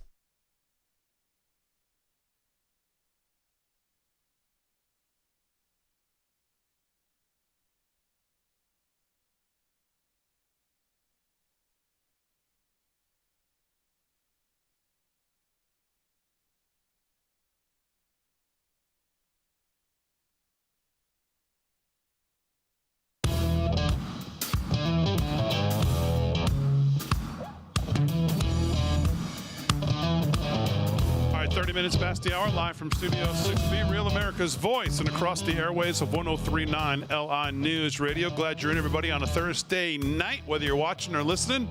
We, of course, appreciate it. You giving us a few hours of your weekday nights, Monday through Friday, 8 to 10, right here on Real America's Voice and 103.9 LI News Radio. I want to remind you again, tomorrow night, if you're listening on 103.9 and you can hear me on Long Island, we're going to be live at the America First Warehouse in Ronkonkoma. It's absolutely free. You can come on down, see the show live. It's a great time. You can even get on air if you want to talk about something. If you have a subject that you want to talk about, Kevin Downey Jr. will be out talking to the audience, as he always does. Last week, Delgado did a great job, and Vinnie Mac did a great job talking to him, too. Paul's going to do it. Thank you. Slick might do it. So everybody, all the guys can get out there and do it. They all did well. So, so that's tomorrow night. So if you're here on Long Island, come check us out. Right now, please welcome back to the show, precious metal specialist over at Birch Gold, our friend Philip Patrick. Mr. Patrick, how are you? Doing well, guys. How are you? Very, very good. Welcome in. Thanks for a few moments. We always appreciate it. So before we get to a couple things, I want to just read you. Governor Christopher Waller, one of the Fed governors, has a speech at New York University today. And, well, he pretty much made no bones about it. Here's a little bit of his opening paragraph. My purpose this evening is to explain why I believe the Federal Open Market Committee, the FOMC, should reduce our policy rate by 25 basis points at our next meeting. So not a lot of gray area there. You have finally Fed governors coming out and saying it's time to cut rates. Do you believe they will in September? Yes, I mean, it was almost a certainty until we saw CPI spike up, but it's looking more and more certain. We had a first quarter of negative GDP growth. Inflation was coming down quite consistently, so there was a lot of questions as to why the Fed weren't already lowering rates. I think Jerome Powell has shown himself to be somewhat of a political animal, right? The reason he's been keeping rates high is that inflation wasn't tamed, but he dropped rates under Biden. He seems resistant to do it under Trump. So we'll see how it shakes out, but there are louder and louder calls for the Fed to do it. And ultimately, we need it, right? We've got to get debt service down, which isn't the Fed's problem, but it's a problem for the country. So we'll see how it shakes out. But I think the dot plot now is suggesting a quarter-point rate cut by the end of the year. Yeah, and of course, Trump also made some news saying that he's not going to. I mean, there's been a lot of rumors that he was going to fire him. And of course, there's some discussion on whether he can fire him, what the independence is. Obviously, he falls under the executive branch, though, but they're supposed to be separate. But he says, I'm not going to fire him, but certainly not going to renew him. I think he's got 6 to 8 months left on his deal, whatever it is. So a couple other things in the news. Obviously, tariffs, people still contributing tariffs to why Jerome Powell doesn't want to cut rates. Trump announced 30% tariffs on the EU and Mexico. He's threatening 50% tariffs on Brazil. I'm not convinced tariffs yet we've seen have an impact on prices, especially when you look at the 3-month, if you look at the 3-month over the month over month. But give me your thoughts. What are the economic consequences for tariffs in the U.S. here? Look, first of all, they haven't increased prices, but they should increase prices, right? If tariff policy is effective, ultimately it drives prices up, right? The premise behind tariffs is you put tariffs on products, it drives the price of, for example, Chinese-made goods up, creates parity with US goods, and ultimately force people to buy domestic. That means higher prices. So like I said, if tariff policy is going to work, I think we're going to start to see some inflation on the back of it. But people have to understand this is a strategic move by President Trump, right? Tariffs are designed to combat unfair trade practices and rebalance global supply chains. And he's been quite effective. We haven't seen a huge shock here, and they've generated about $50 billion in revenue. So it seems to be working. Bottom line, tariffs are a blunt instrument. They can work well if sort of paired with sound domestic policy. And I think ultimately, if we want to revive American industry, reduce debt dependency, and sort of de-globalize critical supply chains, I think this is the path. But I think we will start to see some inflation on the back of them. Yeah. Let's talk about the dollar a little bit. I believe you went down to the Rio reset. I believe last time we spoke to you, you were just about to leave for that. You know, I looked at the chart today of the DXY, the dollar, from a high of around 114 back in January of the beginning of the year to now currently sitting at 98. And nothing in the chart tells me anything but continued downward motion for the dollar. What, then you got pressure from tariffs and other things, rate cuts may be coming. Obviously, we know what that usually does to assets like gold if the printing press turns back on. What's the outlook, you think, for the U.S. dollar right now as it sits at 98, down from about 114 6 months ago? Yeah, it's not looking good. This was the worst, start to the year for the dollar since the 70s. I think it was down 11% at one point. It is continuing.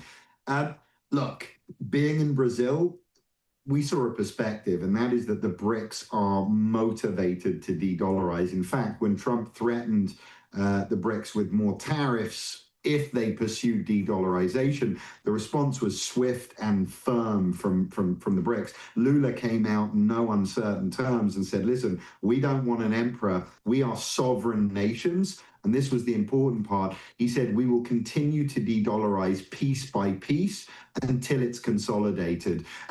So short term, I don't think there's any threat on US dollars global reserve currency status, right? There isn't a viable alternative yet. What I do think will happen is gold buying will continue for central banks. They are using gold as a means to de-dollarize. And what's becoming apparent from Brazil and just in general, we're moving into a more multipolar world. We've got a lot of countries out there that are committed to signing bilateral trade agreements that bypass the dollar. 98% of Russia's trade agreements today already bypass the dollar. I think that trend will continue. And I think ultimately we're going to see a longer term slide in the dollar's value. And I guess you kind of answered that, but what is the world doing in response to this? What are people doing to kind of prepare for really, as we know, markets don't like uncertainty. There is a lot of uncertainty now. Like I said, when rates get cut, we know normally that sets up very well for things like gold and hard assets like that to rise. What do you see? Exactly that, right? Central banks are the one to watch. When it comes to currency, I think there's no smarter money than central bank money. They have consecutively, year on year, it started in 2022 when Biden seized Russia's assets. That was sort of kick-started huge gold buying by central banks. But 22, 23, and 24, they set records. It's continuing into this year. This is the biggest half year of gold purchases ever in central bank history. So one thing is clear, when the world is preparing for a post-dollar world, or at least, like I said, a more multipolar world. Central banks today own as much gold as they did in 1968, and that was the peak of the Bretton Woods gold standard era. So one thing that is being shown day on day on day, gold is not a relic, right? Gold becomes very important when currency value is up in the air. That is the climate we're in. Central banks are hedging their dollar exposure, and I think we all need to do the same. Yeah. And I'll tell you, you look at the 2025 chart on gold, the move from around 2,600 to where it is now, 3,500, and look at it right now where it's kind of made this move up, and now it's just kind of kind of coalescing and getting ready for what looks like another move up. To me, it's a beautiful chart. But listen, Phil Patrick, always a pleasure to have you on. Again, you can text America to 989898 if you want to see if gold is right for you. If you want to hedge against inflation and hedge against all the uncertainty, text America to 989898. Get the Birch Gold. Really, it's just a free way to introduce yourself to gold and see if it's right for you. So we always appreciate you coming on. Thanks so much. Thank you so much. Thanks, David. All right, text America to 989898. Philip Patrick with our friends over at Birch Gold. The gold chart is absolutely gorgeous to look at. It is an unbelievable chart. And for me, the chart tells you everything you need to know. And you look at the gold chart, the move, and where it is now. It is really something to look at. So, and there's actually a lot of charts right now that look like that. Things are on the move. So. Let's do some more news. Headlines with Rick Delgado. They're brought to you by our friends at EternalLifeCoin.com. EternalLifeCoin.com. Delgado, what's going on? All right. Well, Damon, I don't know if you saw this story from the FBI. Believe it or not, this is kind of concerning, especially when we see some of the things that ICE is able to do. We'll talk more about that probably tomorrow. Federal Bureau of Investigations, the FBI, is warning parents about online networks under investigation that appear to be targeting minors and manipulating them to carry out sinister acts. The Bureau said the members of the networks, referred to as 764 for the Texas area code, Texas zip code, where it's reportedly originated, befriend minors online via video games, social media, and online forums, then coerce them into self-harm and creating explicit material. FBI told Newsweek the FBI is determined to identify and stop those who target the most vulnerable members of our society and our children. The FBI has said the 764 is creating a growing problem both online and in the real world. Networks are also said to be targeting children in Canada, according to the Royal Canadian Mounted Police, who put out a statement warning that violent online groups are targeting your kids, manipulating vulnerable children and youth across widely accessible online platforms. And what to know, according to the FBI and the Justice Department, that members of the networks and people affiliated with them have coerced young girls into carving symbols into their bodies, used threats and intimidation. It's just some sick stuff going on online. But they want you to be mindful of what your kids are doing online, because let's face it, more and more kids are using technology, whether it be, on their own with their own devices, but also in schools, because the schools, even though they're out for the summer right now, they're depending more with stuff online where I guess there are schools that hand out laptops to every kid that they can use. And, we've seen it. We caught some of the kids when they were given laptops at the school. Hey, walk in and be like, hey, the kid from next door was looking at boobies online, and we busted him. And like, hey, dude, you're 9 years old. You can't be doing that. But it's the nature of kids, right? They look at stuff. They investigate things. And if you have these wackos out there, these disgusting pervs reaching out to them, that makes it that much tougher. So something to keep an eye on. And again, that's coming from the FBI. Message out to the wall. Oh, by the way, speaking of that, did you see the story on MTG today? No, I didn't. But I do this have guy who was arrested. Who? Guy who was arrested over at the thing Kerry Lake's in charge of, VOA, Voice of America. Uh-huh. Some guy who was working there, I guess, for all this time, was threatening MTG, making really threatening phone calls to her office, to her home, right from the VOA studios. Wow. For the last 2 years, wow. This guy got arrested today, indicted, and he's looking at I think 20 years in prison, and that's exactly what he should get. Good. Yeah, the 4-count indictment, here's the story I just found. It charges Seth Jason of Edgewater, Maryland, with influencing a federal official by threatening a family member, anonymous telecommunications harassment, influencing a federal official by threat, and interstate communications with a threat to injure or kidnap. Sounds like a nice guy. Glad he's out of the business. Not enough. Yeah. All right, we'll wrap it up for a Thursday. Man, that was fast. Last segment coming up, live from Studio 6B right after this. Fast.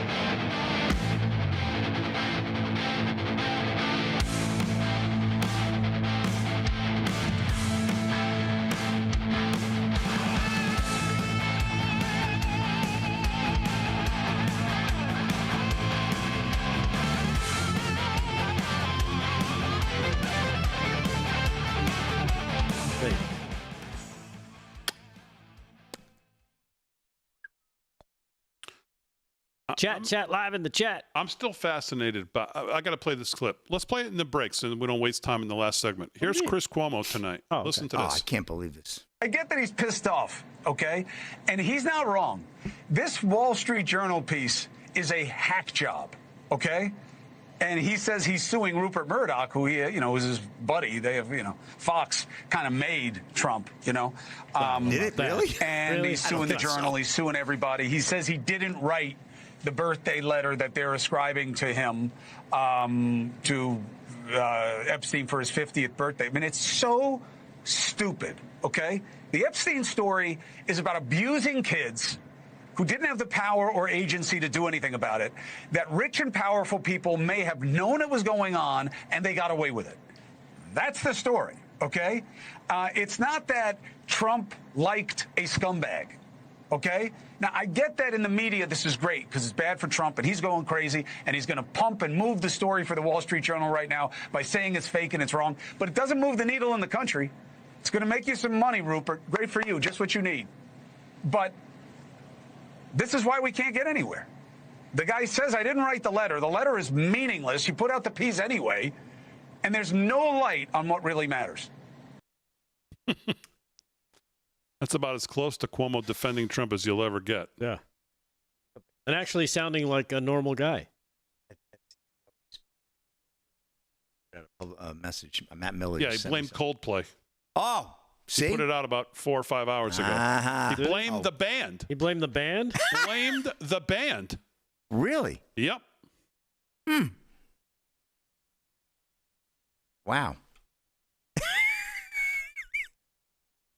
You guys is unbelievable. Unbelievable.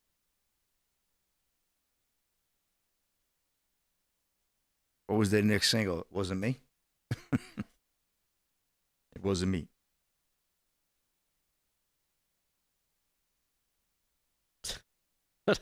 This guy's a scumbag. Just going to dig himself deeper and deeper into a hole. Exactly. David LaCrosse, $4.99. Where is Trump on the Muslims trying to create their own little country in Texas? What about New York? I got a follow up on that. Yeah. Actually. All right, David, we got to get there. $5 rant on Rumble from DMLA Cross. Ben Berquam recently shared a video about the Muslim community that you were just talking about in Texas. Mm-hmm. So we'll cover that.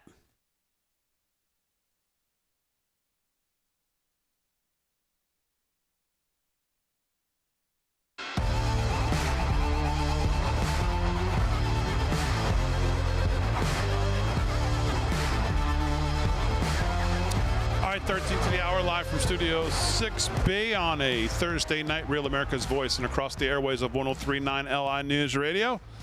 Man, it's been a fast show tonight. Glad you've been a part of it. We'll do a little more sports and headlines. Our guy, Shipwreck Crew, over at Red State, he says, just for everybody's preparation tomorrow, if this goes down the way it's supposed to go down, he says, here's what you don't do in the grand jury. You have an agent testify about the names of a bunch of people who are not victims, witnesses, or targets. My guess is none of the victims referenced in the indictment testified in person before the grand jury. In other words, not much to see here in unsealed documents if you do get unsealed documents. Right. But that's the way I read it. So, all right, let's do a little more news and sports. We'll start with headlines. Rick Delgado's got them. What else is going on, Delgado? They're the greatest headlines in the world, Damon. Yeah. And Give one it the of right them, intro, will you? one of them subjective was brought to my attention by DMLA Cross, giving us a $5 Rumble rant, talking about a friend of the show, Ben Berquam. Recently sharing a video on X about the Muslim community's efforts to establish their own small country in Texas. Where's the president on this issue? Well, we've talked about this in the past. Ken Paxton, for the AG, and the governor of Texas were on this early on, and they did do some things in terms of investigating. Greg Abbott, the Texas governor, said a dozen state agencies in the Lone Star State, along with Attorney General Ken Paxton, are investigating. But this is the concerning headline that kind of got my attention from this, Damon, as the Justice Department closes its investigation into the Muslim-centered community near Dallas. Now, why would they do that?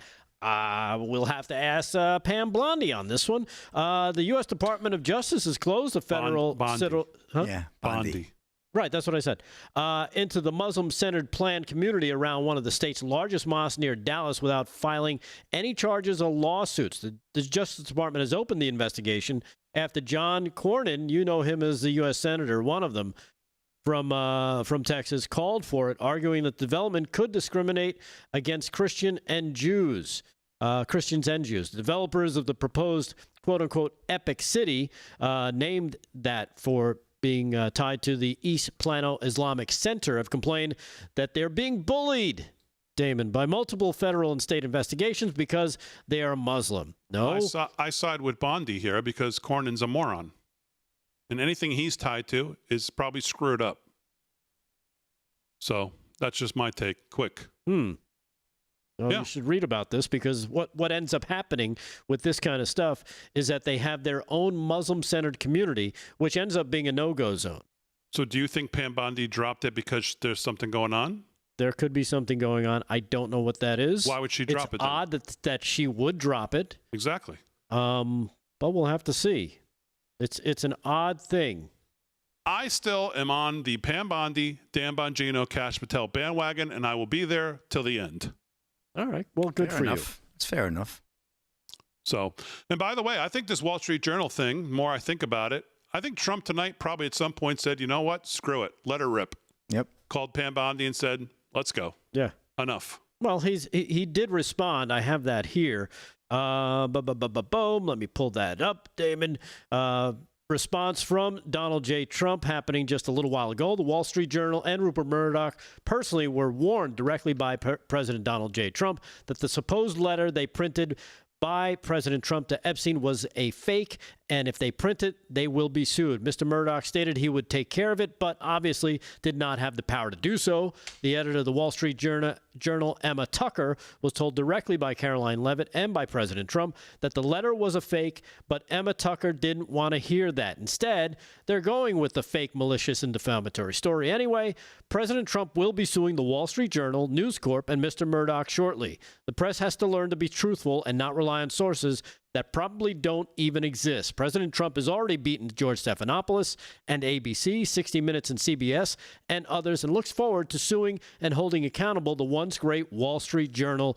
It has truly turned out to be a disgusting and filthy rag, and writing defamatory lies like this shows a desperation to remain relevant. If there were any truth at all on the Epstein hoax as it pertains to President Trump, this information would have been revealed by Comey, Brennan, Crooked Hillary, and the other radical left lunatics years ago. It certainly would not have sat in a file waiting for Trump to have won 3 elections, yet this is another example of the fake news, and this came out a little bit after 8:30 this evening. So there you have it, a response to that from President Trump. And even Nancy Pelosi piped in on this, Damon, believe it or not. Nancy She said Pelosi. it's a distraction. She calls it a distraction. Yeah. Now, I wonder why that is. Well, she was 4 Belvinis in. She doesn't know what she's I'll drink to that. She says, I'll leave it up to them to talk it out. But then again, whether it's Jeffrey Epstein or Alcatraz, it's all off the subject of what they're doing with this budget that is harmful to the kitchen table, meeting the kitchen table needs of the American people, according to Nancy 2 sheets to the wind. Ice cream. Slick, anything else in sports you want to hit? Yeah, well, legendary skydiver Felix Baumgartner, best known for free fall from space, dies in a paragliding accident. This is a couple hours ago. Baumgartner, 56, reportedly crashed while using a motorized paraglider in Italy. Felix Baumgartner, the Austrian skydiver best known for his record-setting dive from space, died in the accident earlier today in Italy. Baumgartner was reportedly flying a motorized paraglider in the coastal town of Porto Sant'Elpidio in the Marche region of Italy.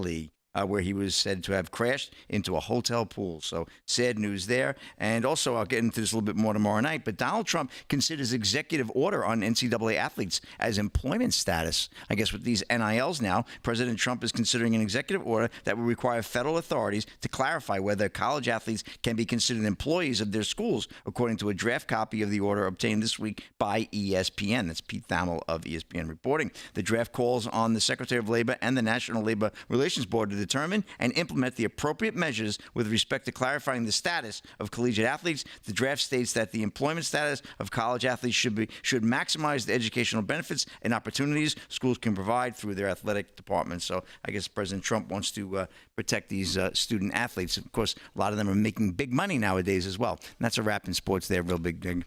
All right, Slick. The other thing we didn't get a chance to talk about, I really wanted to, I was going to lead tonight with immigration and this Maria Salazar amnesty bill and the Republicans and this sleight of hand they keep doing to all of us, thinking that they've moved right on immigration, which they have not.